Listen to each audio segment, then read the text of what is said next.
அனைவருக்கும் மீண்டும் எனது வணக்கம். தொல்காப்பியத்தில் மற்றொரு கட்டுரை. தொல்காப்பிய தலைவி ஒரு பேசாமடந்தேன் ஏற்கனவே சொல்லியிருக்கேன், இது பண்ணியிருக்கேன்.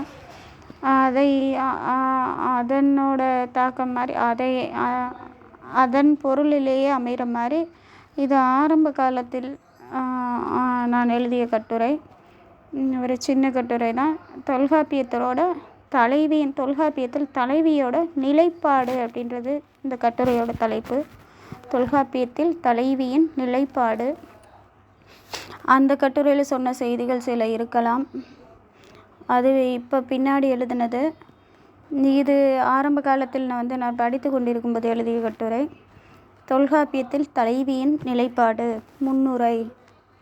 பெண் தனக்குத்தானே தலைவன் மீது ஏற்பட்ட காதலை கூட சொல்ல முடியாதவளாக, அவன் தலைவன் தானா என்று கூட ஐயப்பட முடியாதவளாக, தலைவன் பாராட்டும் போது அவன் பாராட்டில் மகிழ்ந்து அப்போது ஏற்படும் உணர்வை வெளியில் வாய் வார்த்தையாக காட்டாதவளாக, அவன் புகழ் மொழிக்கு மறுபேச்சு பேசாமடந்தையாக, மடல் ஏறக்கூட உரிமை அற்றவளாக, கணவனோடு கடந்து செல்ல இயலாதவளாக தொல்காப்பியத்தில் பெண்ணாகிய இந்த தலைவி படைக்கப்பட்டுள்ளாள், நிலைப்படுத்தப்பட்டுள்ளாள். தலைவி தொல்காப்பியத்தில் நிலைப்படுத்தப்பட்டுள்ளாள். அதனை பற்றி சற்று விரிவாக ஆராய்வதே இக்கட்டுரையின் நோக்கமாகும். அச்சம், மடம், நாணம் நிறைந்தவள். தலைவியை அச்சம், மடம், நாணம், பயிர்ப்பு என்ற குணங்கள் நிறைந்தவளாக அநேக இடங்களில் தொல்காப்பியர் படைத்துள்ளார். இதன் மூலம் அவள் இயற்கை புணர்ச்சியில் தான் காணும் உருவம் குற்றியோ மகனோ என்ற நிலையில் தலைவன் தானோ என்று கூட ஐயப்பட முடியாதவளாக படைத்துள்ளார். மேலும் அவன் மரக்கட்டையோ வேற்று உருவமோ அல்ல, தலைவன்தான் என தெளிந்து களவை மேற்கொண்டாலும் தான் அவன் மீது கொண்ட வேட்கையை வெளிப்படுத்த முடியாதவளாக, குறிப்பாக வெளிப்படுத்துபவளாகவே, தன்னொரு வேட்கை கிழவன் முன் கிளத்தல் எத்திரத்தானும் கிளத்துக்கு இல்லை, பிறநீர் மாக்களின் அறிய ஆயிடை பெய்நீர் போலும் உணர்விற்று என்ற தொல்காப்பிய பொருளதிகார களவியல் 28வது நூற்பாவில் என தொல்காப்பியர் தலைவியை படைத்துள்ளார். எதிர்மொழிதல் அற்றவளாக. தான் கொண்ட வேட்கையை வெளிப்படுத்த முடியாத தலைவி, தலைவன் உடனான இயற்கை புணர்வில் தலைவன் தன் மெய்யை தீண்டி மகிழும் போதும், பொய்யாக புனைந்துரைக்கும் போதும் கூட அவனது வாய்மொழிதலுக்கு எதிர்மொழிதல் அற்றவளாக இருப்பதாகவே தலைவியை தொல்காப்பியர் படைத்துள்ளார்.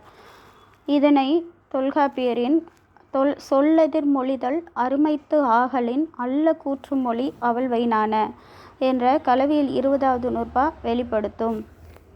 குறிசுட்டல். இயற்கை புணர்ச்சியில் அல்ல கூற்றுமொழியை உடையவளாகவே தலைவியை படைத்த தொல்காப்பியர் களவியலில்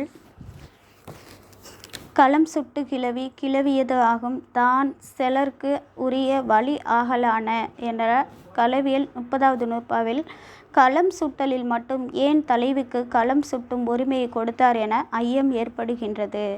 தொல்காப்பியரின் கருத்துப்படி தலைவியின் மீது காதல் கொள்வதற்கு எண்ணும் போதும் களவு கொள்கிற போதும் மட்டுமே ஆண்மகன் முதன்மை நிறைந்தவனாக தொல்காப்பியத்தில் படைக்கப்பட்டுள்ளான். ஏனெனில் தொல்காப்பியர் களம் சுட்டலை கிளவியிடம் விட்டதற்கு காரணம் அவளை காண வேண்டும், கூட வேண்டும் என்ற பேரவா தலைவனுக்கு மட்டுமே முதலில் தோன்றுவதே ஆகும். இதனை மெய்ப்பிக்கும் விதமாக தொல்காப்பியர் காமக் கடப்பினுள் பணிந்த கிளவி காணும் காலை கிழவர்க்கு உரித்தே என கற்பியல் 19வது நூற்பாவை படைத்துள்ளார். இதன் மூலம் களவில் காம எண்ணத்தின் காரணத்தால் தலைவியிடம் தலைவன் பணிந்தவனாகவே இருப்பதால் தொல்காப்பியர் களம் சுட்டும் பணியை தலைவியிடம் விட்டு மேற்கண்ட நூற்பாவை படைத்துள்ளார். தொல்காப்பியர் காதல் உணர்வு என்பது ஆண்மகனுக்கு மட்டுமே உரியதாக பல்வேறு இடங்களில் படைத்துள்ளார். தொல்காப்பியரின் எண்ணம் அப்படியெனில் ஒத்த கிழவனும் கிழத்தியும் காண்ப என்ற களவியல் 2வது நூற்பா என்பதற்கு பொருள் காண இயலவில்லை. இந்நூற்பாவிற்கு உரையாசிரியர்கள் சொன்ன 10 பொருத்தங்கள் எனில் இதில் ஒத்த உணர்வு என்ற மனப்பொருத்தம் வராததற்கும், பெண் ஆணை விட எல்லா நிலைகளிலும் என்றும் குறைந்தவள் என்ற ஆண்களின் எண்ணமே காரணமாகும். முழுதும் வாழ வழியற்றவளாக. இன்பமும் பொருளும் அறமும் என்ற களவியல் நூற்பா என்றமைந்த வாழ்வில் எனத் தொடங்கும் இந்நூற்பாவை தொல்காப்பியர் கற்பியலில் படைத்துள்ளார். இவ்வாறு இன்பத்திற்கு முன்னுரிமை கொடுத்த தொல்காப்பியர் தலைவனும் தலைவியும் இணைந்து வாழும் அக்கற்பு வாழ்வில் தலைவியை முன்னீர் வழக்கம் மகடூஉ ஒடு இல்லை என அகத்தினின் 37வது நூற்பாவில் தலைவனிடம் இருந்து பிரித்து காட்டுவதன் காரணம் என்ன? ஏன் கடல் கடந்து சென்று தேடும் பொருளை அறம் பொருள் இன்பம் என்ற 3 உறுதி பொருள்களில் பொருளை முதன்மைப்படுத்தி இன்பத்தை பின்னுக்கு தள்ளி தலைவனை பொருளீட்டச் செய்தார்? தலைவன் பொருளீட்டச் செல்லும் பொழுது தலைவியையும் முன்னீரை தாண்டி அழைத்து சென்று அங்கு இல்லறம் நடத்தச் செய்திருந்தால் அங்கு இன்பம் இன்னும் சிறந்திருக்குமே. அவ்வாறு செய்யாது பெண்களை கடல் கடந்து செல்வதற்கு தடை விதித்து சொற்பமான இந்த வாழ்வில் தன் கணவனுடன் முழுதும் சேர்ந்து வாழ வழியற்றவளாக தலைவியை படைத்துள்ளார். களவு தலைவனை கைப்பிடிக்க இயலாதவளாக. நம் முன்னோரில் பெண்கள் பலர் தன் கணவன் இறந்துவிட்டால் அவனோடு தானும் சேர்ந்து இறக்கும் உடன்கட்டை ஏறும் பழக்கத்தை வழக்கமாக கொண்டிருந்தனர். அவர்கள் கணவனோடு வாழ்ந்தால்தான் கற்புக்கரசி என்ற அக்கால உண்மையை நிரூபித்தவர்கள். ஆனால் மனதில் அடுத்தவனை நினைத்தாலே கற்பு போய்விடும் என இலக்கியங்கள் கூறுகின்றன. ஆனால் தொல்காப்பியர் தான் மனதில் நினைத்த தலைவனை கற்புக்கடம் பூண்டவனை நினைத்து அவனை அடைய தலைவி உடன்கட்டை போன்றுள்ள மடல் ஏறுதலை ஏறக்கூடாது என பெண்களுக்கு தடை விதித்து எத்தினை மருங்கினும் மகடூஉ மடல்மேல் பொற்புடை நெருமை இன்மையான என்ற அகத்தினில் 38வது நூற்பாவில் இவ்வாறு மொழிந்துள்ளார். திருமணத்திற்கு பின் மனதில் சுமந்த கணவனை மறவாது உடன்கட்டை ஏறும் அக்கால வழக்கை போன்று திருமணத்திற்கு முன் மனதில் சுமக்கும் தலைவனை மறவாது அதனை ஊராருக்கு தெரிவித்து அவனோடு வாழ போராடுவது பெண்களுக்கு மடல் ஏறல் போன்றதாகும்.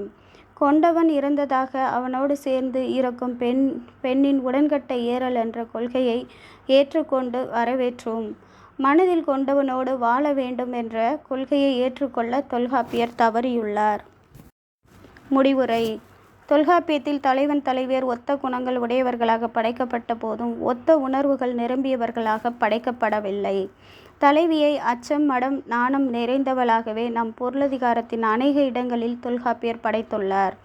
தலைவி தான் தூரத்தில் காணும் உருவம் மரக்கட்டையோ தலைவனோ என ஐயப்பட முடியாதவளாக, ஐயம் தீர்ந்து தலைவன் மீது தான் கொண்ட களவை வெளிப்படையாக கூட வெளிப்படுத்த முடியாதவளாக, தலைவனின் புகழ்மொழிகளுக்கு எதிர்மொழிகள் அற்றவளாக, களவு தலைவனை கரம் பிடிக்க இயலாதவளாக, களவில் ஏதும் அறியாமல் செயல்படும் அவள் கற்பில் தலைவன் பரத்தையரை நாடி திரும்பி வந்ததை மன்னித்து ஏற்றுக்கொள்பவளாக என அனைத்து நிலைகளிலும் ஆணுக்கு அடங்கி நடப்பவளாகவே பெண்ணை தொல்காப்பியர் நிலைப்படுத்தியுள்ளார்.